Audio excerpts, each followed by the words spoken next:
before we get to that, I've got extra for you tonight, which is a little bit of a discussion with Brian Blum, his book about Better Place.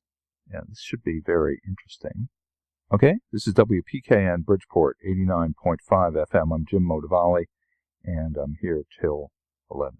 We're talking to Brian Blum, who's the author of a book called Totaled, which is about the sad story of Shai Agassi and Better Place, the Israeli company that was going to change the world with electric cars with swappable batteries. That didn't happen. He went through $1 billion of somebody else's money, and swappable batteries are now sort of in the taillights of the industry. Talk about how you got onto this particular story. I, of course, met Shai Agassi, interviewed him a bunch of times, and visited Better Place when it was going in Israel. So I'm pretty acquainted with the story, but talk about how you got involved in it. So I decided to write this book about Better Place because I actually owned one of Better Place's electric cars that were made by Renault. It was called the Renault Fluence ZE.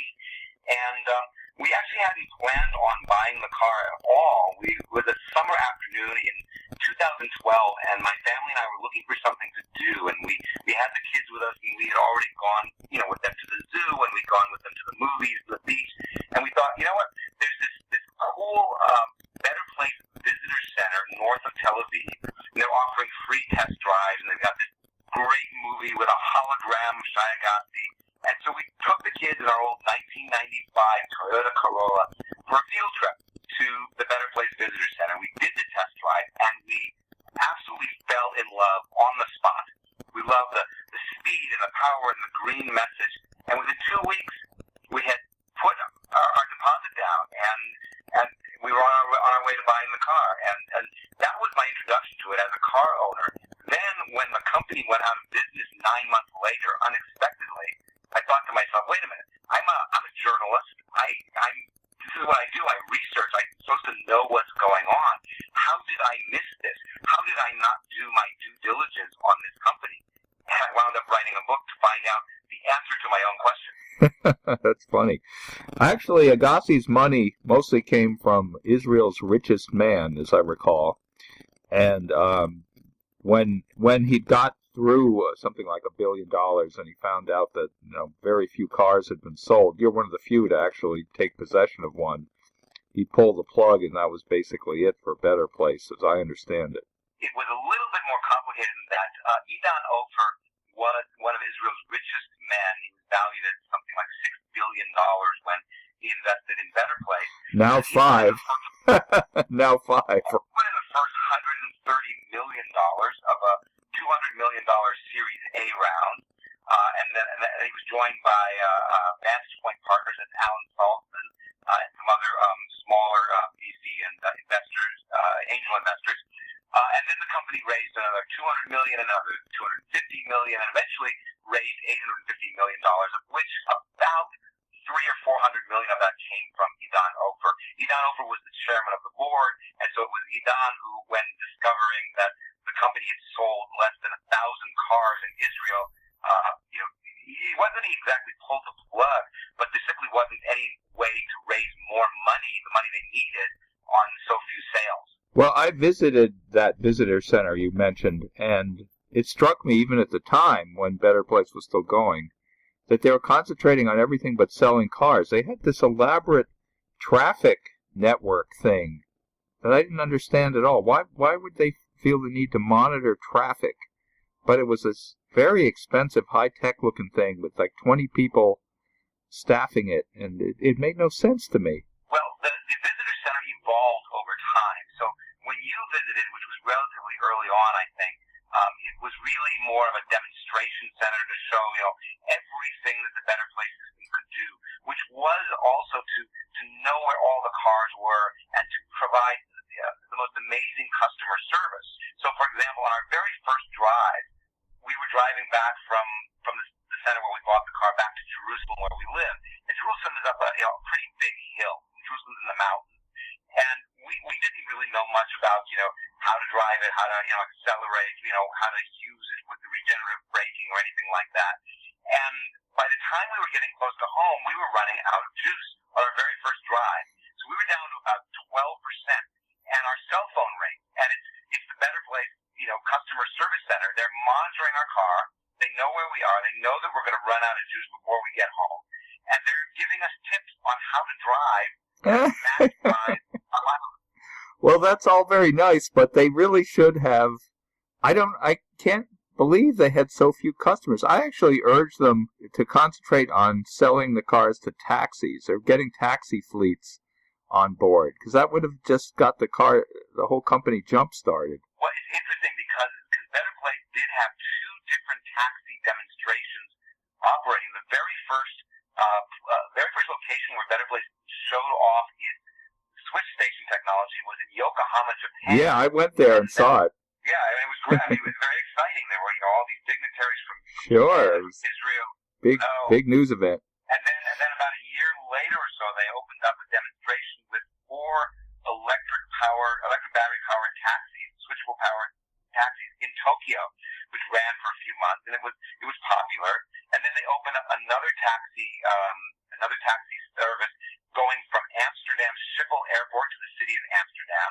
And in fact, after Better Place went out of business, the CEO Shayagasi tried to start an electric taxi company in London. It didn't succeed, but clearly the idea of working with taxis, your idea, was a good one. And had it worked, had that gone, maybe we still have Better Place cars on the road.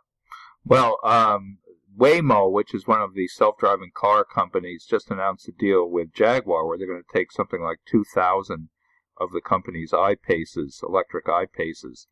And that's the kind of deal I think Agassi needed. I think he was very naive about the pace of electric vehicle adoption. I mean, he threw out figures about it.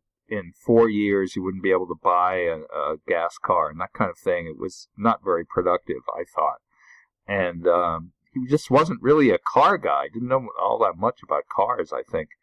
And one thing you pointed out by mentioning all these international locations is that Better Place was supposed to be an international company. It was supposed to be launching in all these different parts of the world simultaneously, which didn't really happen.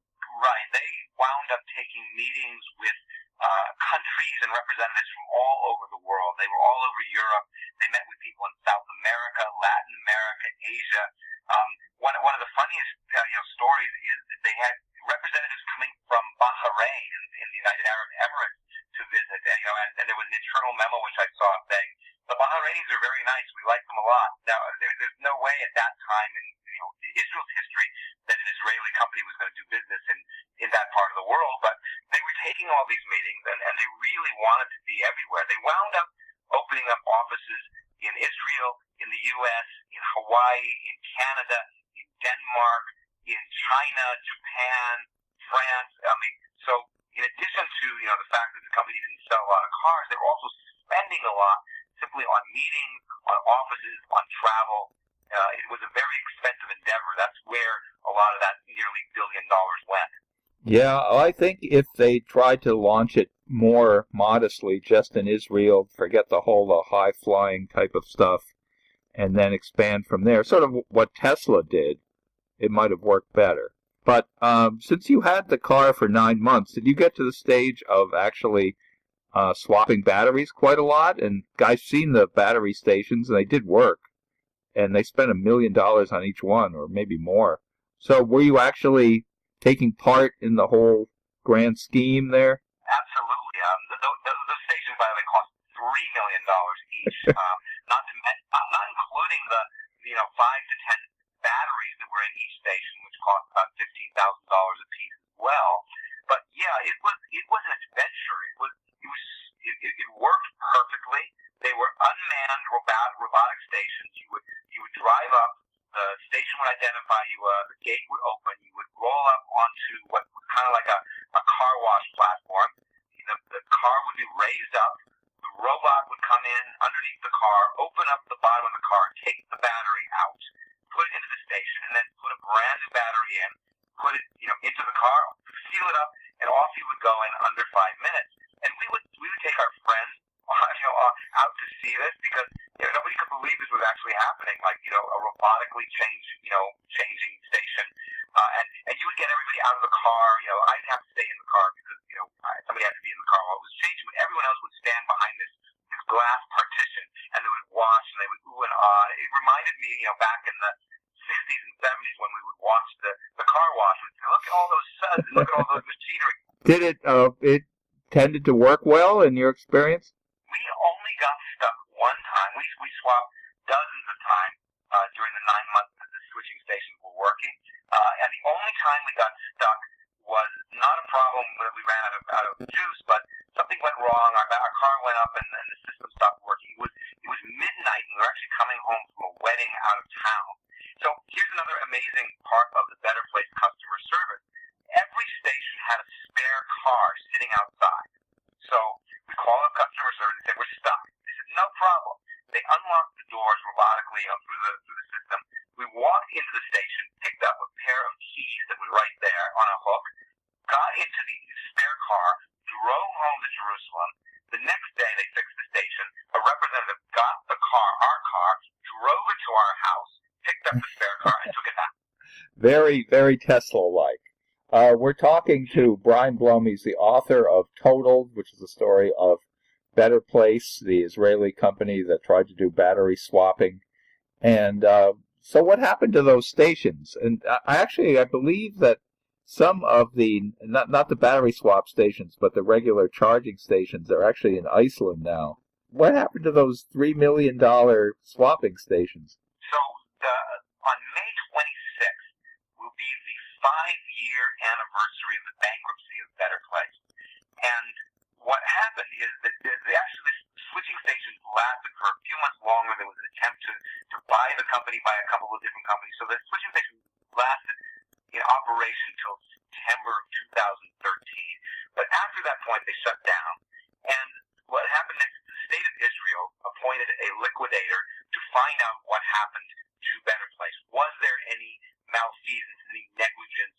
And the liquidators wound up suing Shai Agassi, Idan Ofer, the board of directors, the managers, sued about 15 people in total, really to find out where did the money go and could they get any of it back. As a result, nothing has happened to those switching stations. Those 42 stations are still in their exact places around the country, but they are ghosts of a machine. They're shells.